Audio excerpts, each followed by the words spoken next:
Hello everyone, welcome to सरल शिक्षा online. और आज की इस वीडियो में हम लोग idioms एंड phrases थोड़े और समझेंगे। So this is my seventh video on this line.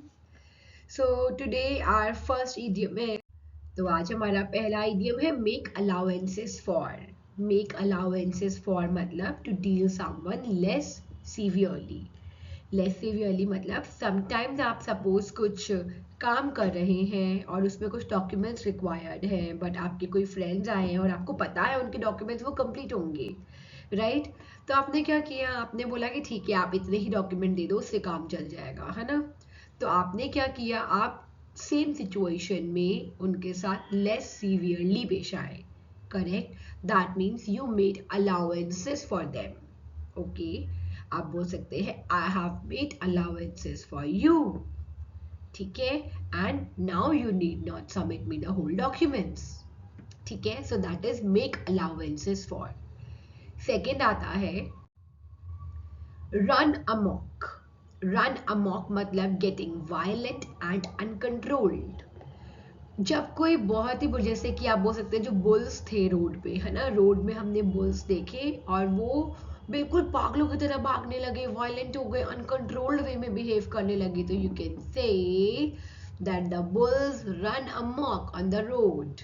Run amok, तो रन अमॉक खाली बुल्स के लिए नहीं, आप पीपल के लिए भी यूज कर सकते हो। ठीक है, आपको दिख रहा है कोई एकदम से वायलेंटली बिहेव कर रहा है और आपको लग रहा है कि आपसे वो कंट्रोल भी नहीं हो रहा है, नॉट जस्ट फिजिकली, राइट? वो कैसे भी अपनी बातों से एंड ऑल भी वो क्या हो सकता है, he could get violent and uncontrolled, so you can say he has run amok.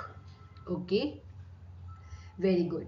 चलते हैं अपने नेक्स्ट इडियम पे, and that is avoid him like plague. अब प्लेग तो आपको पता है, plague was an infectious disease, है ना? तो अब डेफिनेटली अब प्लेग को तो सब लोग अवॉइड करना चाहेंगे। तो अवॉइड समवन लाइक अ प्लेग मतलब आप किसी से इतना ज़्यादा ट्राई कर रहे हैं कि ना मिलो। You try very hard not to meet anyone. ठीक है ना, not to meet that person. If you avoid someone like plague, you try very hard not to meet him. चलते हैं next, have an axe to grind. और ये बहुत अच्छा है। Have an axe to grind का हिंदी मीनिंग होता है कि बेसिकली कि आप कुछ काम करवा रहे हो किसी से, है ना?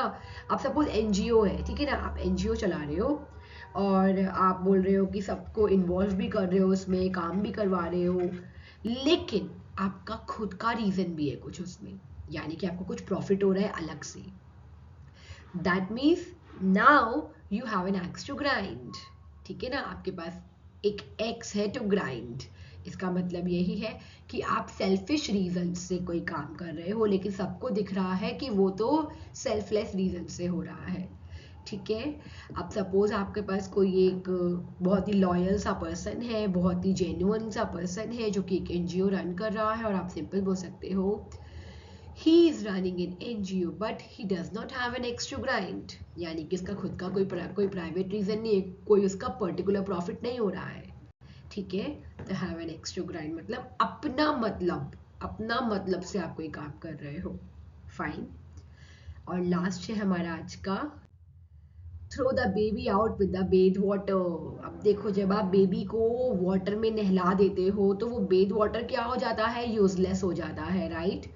बट वो बेबी तो आपके काम का है ना, बेबी को तो आप साथ में नहीं फेंक दोगे ना। But when you say that now you are throwing the baby out with the bath water, मतलब आप बुरी चीजों को तो निकाल ही रहे हो, लेकिन साथ साथ अच्छी चीजों को भी निकाल रहे हो। अब जैसे कि कॉन्स्टिट्यूशन में, सपोज हमारा कॉन्स्टिट्यूशन बना, है ना? अब कॉन्स्टिट्यूशन में बहुत सारी चीज़ें जो थी वो बेकार बेकार चीज़ें डाल दी गई। अब लेकिन हुआ क्या, ये एक्चुअल हिस्ट्री नहीं बता रही हूँ, प्लीज़ मतलब समझेंगे, बट मैं आपको सिर्फ एग्जाम्पल दे रही हूँ। सपोज बहुत सारे बेकार अमेंडमेंट्स किए गए।